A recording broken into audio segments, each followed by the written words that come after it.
How to create new Gmail account on Gmail. Hi everyone, I'm here to assist you today with that and ideally let's jump right in. First, open Gmail app. Click on your profile at the top right corner of your screen. Then you will find this kind of screen pop up. At the bottom you will find add another account. Click on it.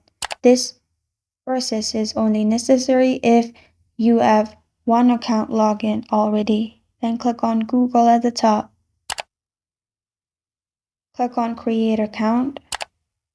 Then select if it's for your personal use or work or business. After you've selected, add your first name, add your last name and press on Next. Then add your month, date, year, gender and press on Next at the bottom right. Then choose your Gmail address. You can also create your own. Then press on Next.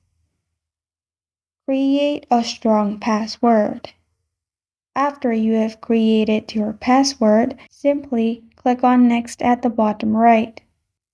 Scroll down and press on I agree. After that, your account has been created. As you can see, this is the new account I just created. This is how to create new Gmail account on Gmail. Thank you for joining me today. If this video helps you out, please leave a like and subscribe for more. Got a question or wants to suggest a topic, comment below. Thank you for watching.